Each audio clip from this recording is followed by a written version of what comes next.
Kita lanjutkan salah satu yang paling fenomenal masuk Islam, Umar bin Khattab radhiyallahu an di rumah Arqam bin Abi Arqam. Minggu kemarin Nabi menetapkan Darul Arqam sebagai tempat pembinaan para sahabat yang masuk Islam. Dan ini disembunyikan. Jadi rumah Arqam bin Abi Arqam disembunyikan, ya. Kegiatannya itu kenapa? Karena dianggap banyaknya ancaman terhadap kaum muslimin. Nah, kemudian sampailah ketika Umar bin Khattab masuk Islam di rumah Arqam bin Abi Arqam itu. Kita ingin sedikit melihat bagaimana Umar bin Khattab. Tentu tidak semua, waktunya sedikit. Jadi hal yang menarik setelah Umar masuk Islam, Umar ini termasuk orang Quraisy, bertemu dengan Nabi di kakek Ka'ab. Jadi Fihr bin Malik, ya, Ghalib, Murrah dan seterusnya itu, ya. Nah, ketemu dengan Nabi di Ka'ab. Bani Adi, ya, Adi bin Ka'ab. Nah, setelah masuk Islam terjadi perubahan besar pada diri Umar. Orang yang biasanya zalim itu bisa jadi soleh. Orang yang tadinya jahat itu bisa jadi baik. Masih temperamental tapi sudah berkurang, hanya temperamentalnya itu lebih kepada kebaikan, kebenaran. Unik Islam. Umar itu mampu diubah dengan cepat dengan Islam. Jadi ini boleh dicoba, ya. Kira-kira misalkan kalau diri kita merasa ada yang kurang, cobalah bagaimana Islam itu mengatur apa yang kurang pada diri kita. Tukang marah kita, hasud kita, hati yang masih suka mendengki. Nah, cobalah ubah dengan Islam, bisa itu, ya. Termasuk istri kita. Kalau istri kita pengen solehah, ajarkan Islam, insya Allah berubah itu, ya. Trust me, it's work. Percaya deh, itu benar-benar terjadi itu. Nah, yang menarik, karena Safiur Rahman Al-Mubarakpuri itu hanya sampai tidak secara utuh cerita tentang Khulafaur Rasyidin, maka cerita Umar ketika menjadi kepala negara digelari dengan Amirul Mukminin. Gelar Amirul Mukminin untuk kepala negara Islam yang pertama Umar bin Khattab. Kalau Abu Bakar disebutnya Khalifatur Rasul. Kemudian Umar disebut oleh masyarakat Khalifatir Rasul. Nanti kalau Utsman panjang Khalifatir Rasul. Khalifah itu pengganti. Maka kaum muslimin menyebut Umar dengan sebutan Amirul Mukminin. Itu aja Umar hampir marah tuh. Apa itu bid'ah? Nanaonan, apa-apaan? Tapi ya Umar, engkau adalah amir dan kami adalah orang-orang beriman. Engkau adalah pemimpin orang-orang beriman. Nah, Umar menerimanya. Ketika Umar bin Khattab radhiyallahu an di bawah kekuasaannya itu menaklukkan Palestina, ya.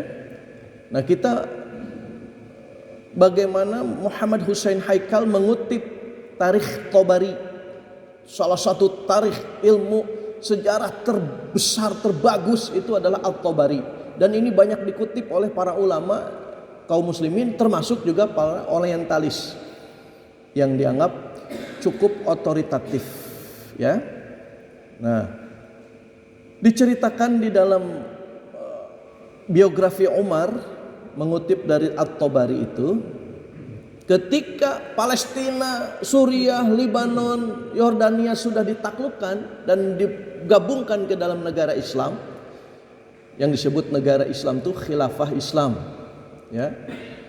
Kalau yang benarnya khilafah Islamiyah karena sama-sama muannats, khilafah Islamiyah itu negara Islam. Umar sebagai kepala negaranya, khalifahnya. Maka Umar membuat perjanjian, menetapkan sebuah undang-undang baru yang ditandatangani oleh Umar bin Khattab. Isinya adalah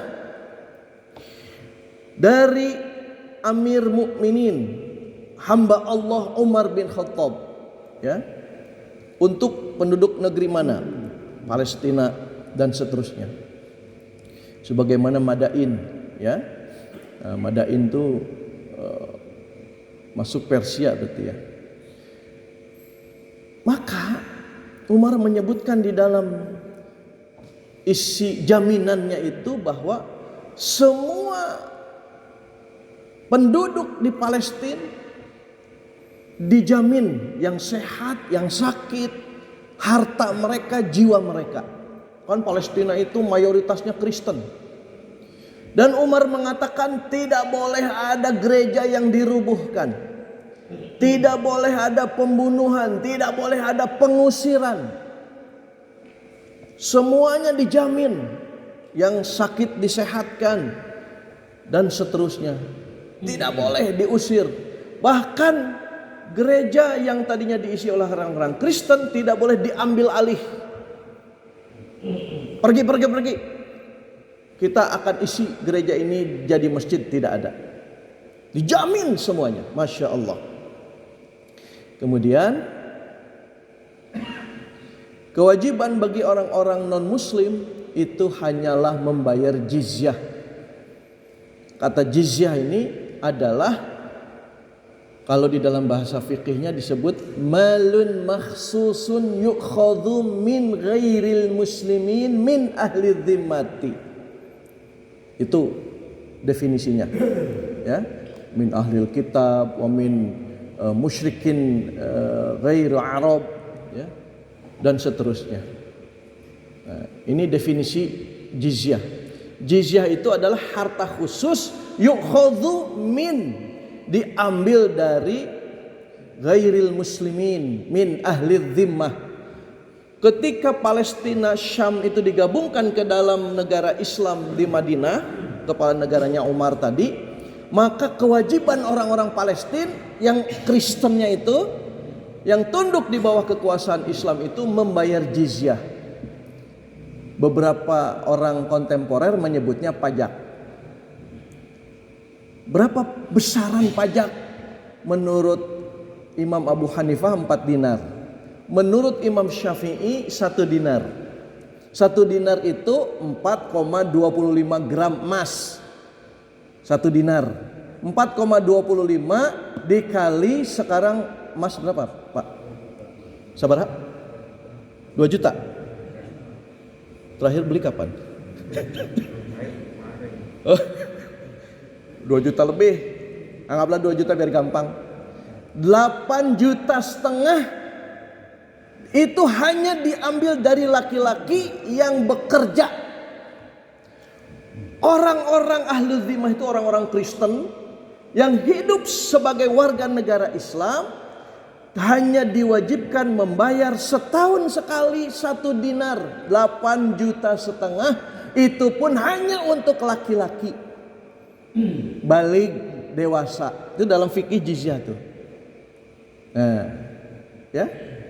Makanya sampai Sefrenius dalam Philips Kahiti diterjemahkannya dengan Sopronius, ya.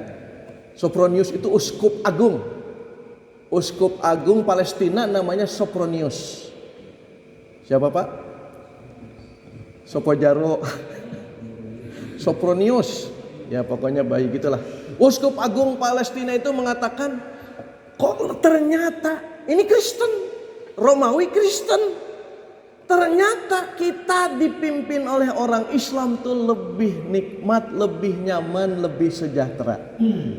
Dulu ketika Heraklius tuh kaisar Romawi Timur, memindahkan istana mereka dari Konstantinopel ke Palestina untuk mendirikan salib agung, ya. Dulu mereka mengenakan pajak untuk setiap kepala, dan itu tidak hanya kepada orang-orang yang mampu saja, termasuk orang-orang miskin dimiskinkan lagi sama Heraklius. Kristen kah Kristen? Kaisarnya Kristen, masyarakatnya Kristen. Ya. Tapi ketika Islam datang, syariat Islam menetapkan orang-orang Kristen hanya wajib membayar dari kalangan laki-laki balik dewasa berakal 8,5 juta. Kalau hitungan sekarang 1 dinar, ya, hitungan dulu.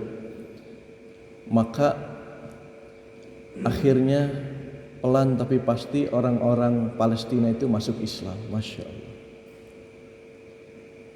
Ya Pak. Nah ini Umar bin Khattab radhiyallahu an. Dan ini bukan hanya satu. Semua wilayah yang dikuasai oleh daulah Islam, yang dia itu warga negaranya bukan Islam, betul-betul dijamin harta dan jiwanya. Bapak-bapak buka itu Tarikh Tabari itu, ya. Nah, bagaimana perlindungan Islam terhadap orang Islam, kepada non-muslim saja sebegitunya. Luar biasa. Sampai terakhir habis selesai ngobrol, masuk waktu sholat, Sopronius itu mempersilahkan, ya silakan Pak Umar pakai itu gereja untuk sholat, ya. Udah dibersihin, Umar udah mau melakukan itu, nggak jadi. Akhirnya Umar membersihkan halaman gereja, lalu kami sholat di sini aja. Dicatat itu di dalam Muhammad Hussein Haikal itu. Kenapa Umar? Aku khawatir nanti di kemudian hari para penakluk-penakluk dari kalangan kaum muslimin, mereka mengikuti aku. Kalau aku sholat di gereja, mengganti gereja-gereja menjadi masjid, seolah-olah tidak boleh ada perbedaan di dalam masyarakat Islam, di mana tidak boleh ada orang Kristen di tengah kehidupan kaum muslimin. Aku tidak mau nanti menyalahi aturan Islam. Masya Allah. Bagaimana mungkin Islam itu menjadi ancaman? Kebanyakan orang tidak mengerti. Aduh, jangan bicara negara Islam, karena tidak tahu betapa hebatnya Islam itu. Seolah-olah mereka mengatakan, wah Allah ini nanti gak adil aturannya kepada orang-orang hambanya sendiri yang bukan Islam. Wala'iyadzubillah, eta teh salah. Atau dipelajari Islam yang benar. Jaminan di dalam kehidupan bermasyarakat, pasti Islam itu membawa kebaikan. Subhanakallahumma bihamdika asyhadu an la ilaha illa anta astaghfiruka wa atubu ilaik. Wassalamualaikum warahmatullahi wabarakatuh.